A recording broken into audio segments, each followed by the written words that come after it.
What's up guys, my name is Shampot and I'm a pharmacist from Bangladesh, and currently right now you're watching me because I myself getting prepared for the PVC evaluating exam, and I just want to keep records what I'm doing. This is just kind of a blog and kind of a way of sharing what I'm doing right now.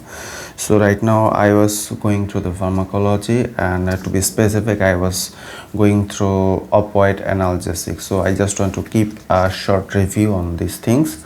So first of all, if I just want to talk about the opioid analgesic, I must come to the point of analgesia, or even before that, algesia. So algesia means grossly it means pain. So what is algesia or what is pain? So if I just talk about the definition from the book of K.D. Tripathi, it says algesia, there is an unpleasant sensation which is perceived bodily, and this unpleasant sensation actually a symbolization of sufferings. So it says an algesia is an unpleasant bodily sensation perceived as suffering, and it is usually evoked either by external stimuli or by the internal stimuli. So three things I can tell about pain. First of all, this is an unpleasant sensation, number one. Number two is that this unpleasant sensation is bodily experienced, or bodily, what I can say, bodily perceived, and this is a symbolization of suffering. So pain means sufferings. And fourth point I should add is that pain it is evoked either by the external stimuli or by the internal stimuli. So this is in a nutshell pain stands for. Now if I talk about the painkiller, the drugs which are usually used for troubleshooting the pain issues or for removal of pain. These are the drugs are called analgesics. So algesia and analgesia. Algesia means pain, analgesia means removal of pain or absence of pain.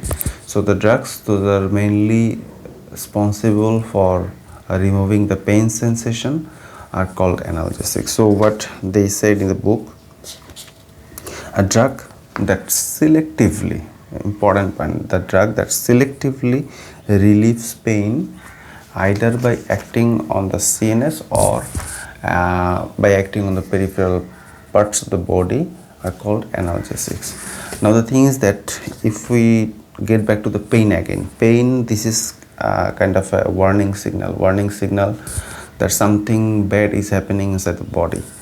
So it causes discomfort and sufferings, and these sufferings is kind of protective in nature. Protective means as it gives a signal that something bad is happening to the body, then it means you are actually going to do some course of action for alleviating these sufferings. So it is the most important symptom that brings the patient to the physician. So if something bad is happening in your body and there is no sign or symptom, we are not supposed to do anything for this. But this is pain that actually creates such a discomfort that you are bound to go to the physician.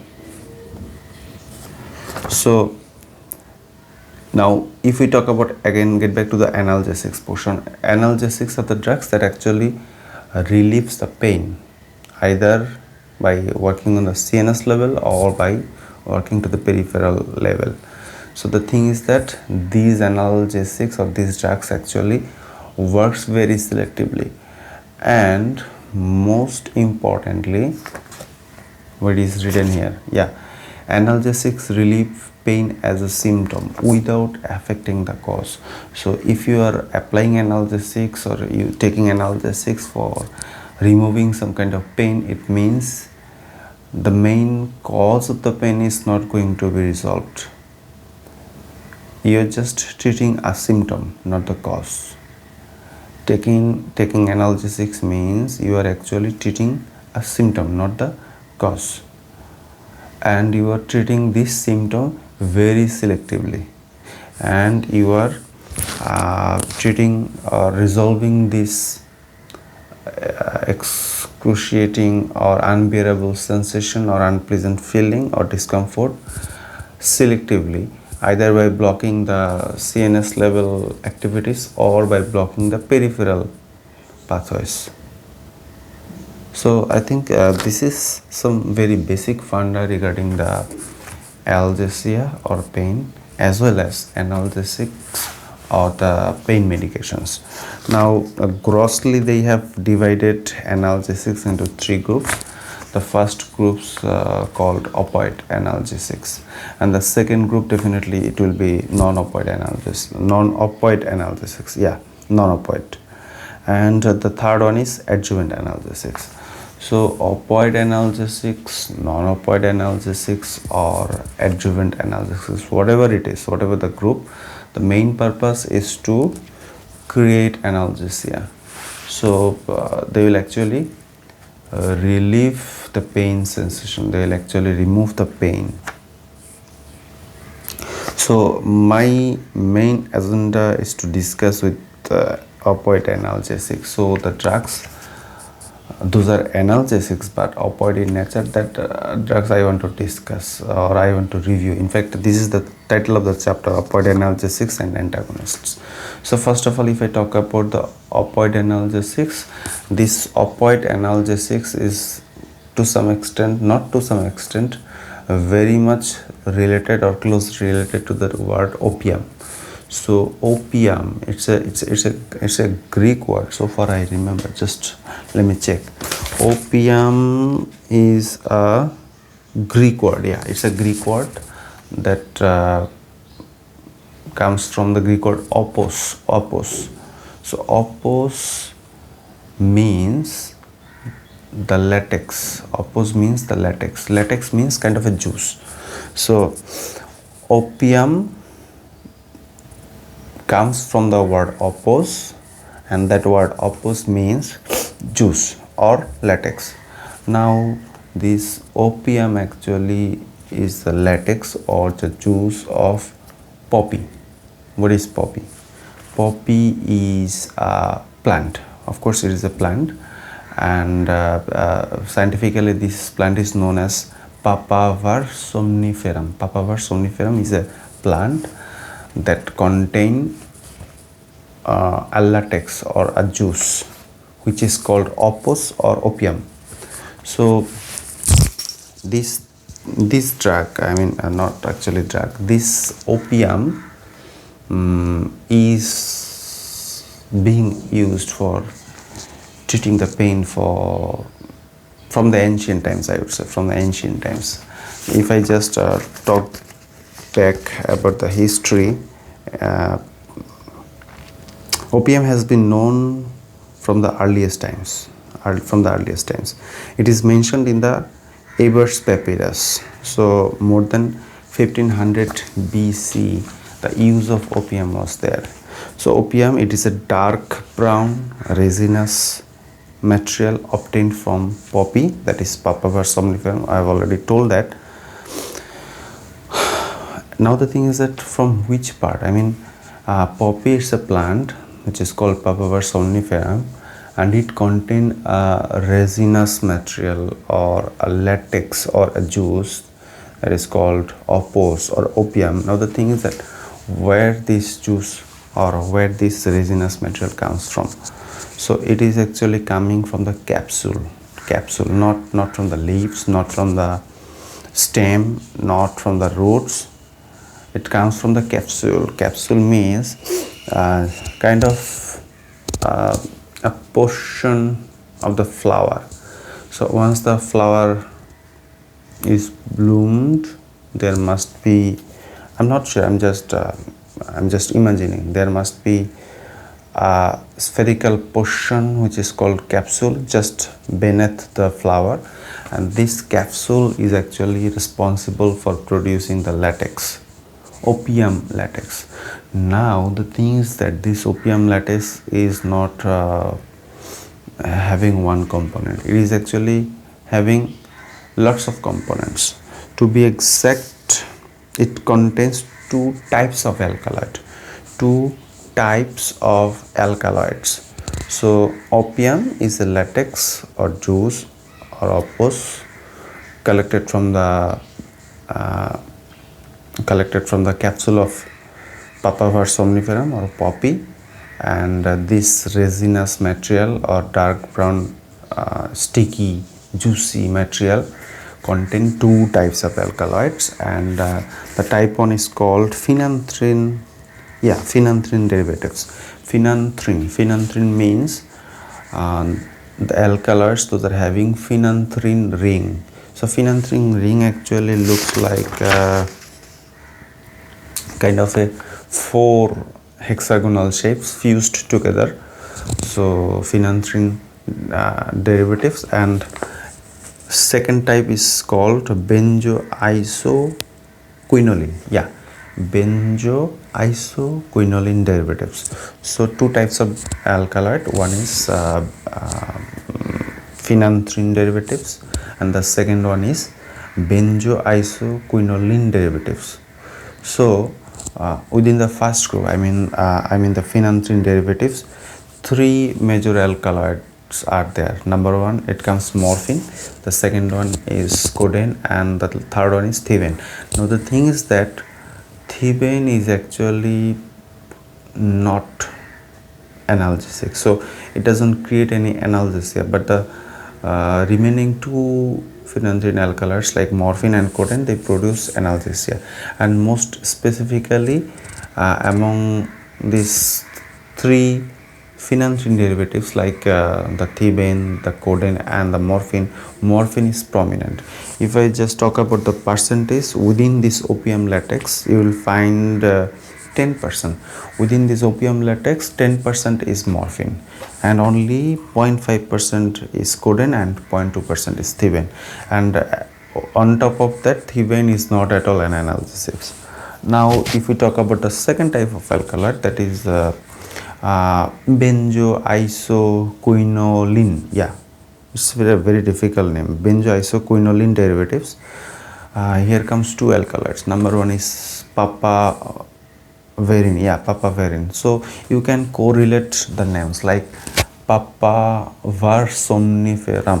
That was the scientific name, Papaver somniferum. So papaver, from that papaver it comes papaverine. So papaverine is an alkaloid, and noscapine is another alkaloid. Now the thing is that these benzoisoquinoline derivatives, I mean both papaverine and noscapine, they are non-analgesics. So if I talk about grossly the opioidal constituents from the opium itself, it comes only morphine and codeine, not even the thebaine, not even the papaverine, not even the noscapine. They all are non-analgesics. Only morphine and codeine are analgesics in nature. Now if I just again talk back about the history of the discovery of this opium. First of all, opioid or the use of opium or the use of poppy for analgesia has been date back to history. I mean even before 1500 BC, the use of opium was there, and it has been written in Ebers Papyrus. I have already told that. And the writings of Theophrastus 300 BC and Galen 2nd century AD. So in a lot of ancient writings, the use of opium is there, like even before 1500 BC it was written there.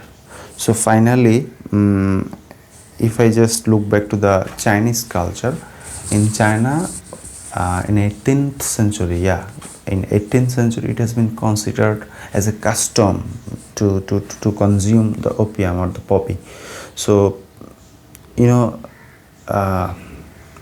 having that kick of opium, I would say kick of opium was kind of a custom in China. So finally in 1806, a pharmacist, like me, a pharmacist called Sir Turner. Yeah, his name is, his or her, I don't know, her or his, I really don't know. Sir Turner. Sir Turner is a pharmacist who first isolated morphine. Yeah, isolated morphine in 1806, and he just named this chemical substance morphine based on a Greek word which is called morphos. Yeah, morpheus.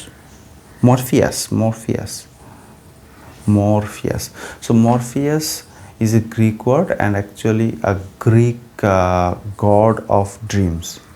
So this is to some extent related, like the Greek word of dreams. So it means it will actually create dreams or illusion, something of that kind, obviously.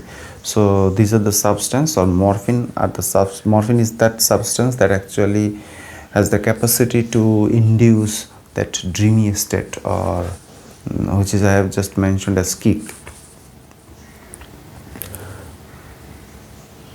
So Sir Turner, a pharmacist, isolated active principle of opium in 1806 and named it morphine after the Greek god of dreams, Morpheus. So, and after that, I mean, in the last century, a lot of chemical components have been isolated and synthesized.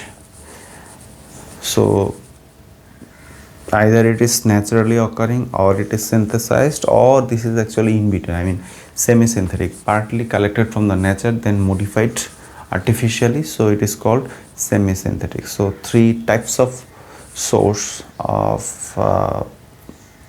opioid substances are there. Three types of source: natural, synthetic, and in between, I mean semi-synthetic.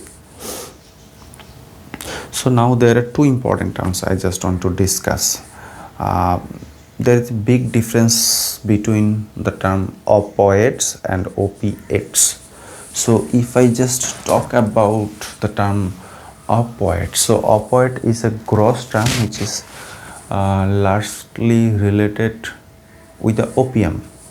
So the compounds that are derived from opium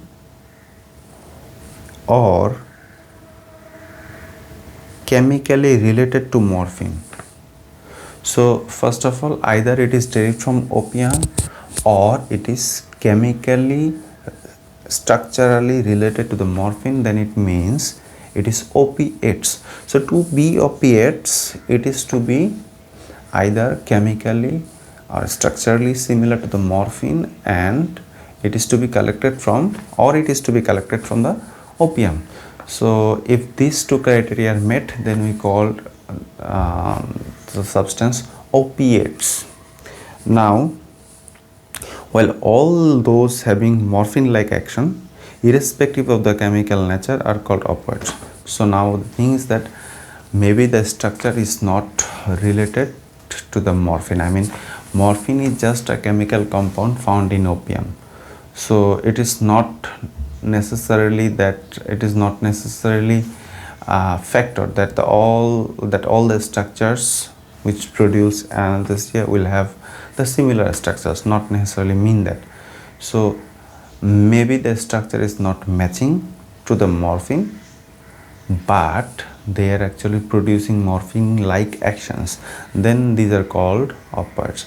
So in this segment, pethidine, endorphin, these are opioids. So these are opioid means this pethidine or this endorphin, yeah, they produce morphine like actions, but they are not necessarily structurally similar to the morphine. So that's why they are called opioids, not opiates. To be opiates, it is to be opioid derivatives, and as well as it is to be structurally similar to the morphine. So I think it's enough for today. In the next day I will talk about specific opioid analgesics like morphine and how it produces different types of actions. So hopefully I will meet you in the next video. Bye bye.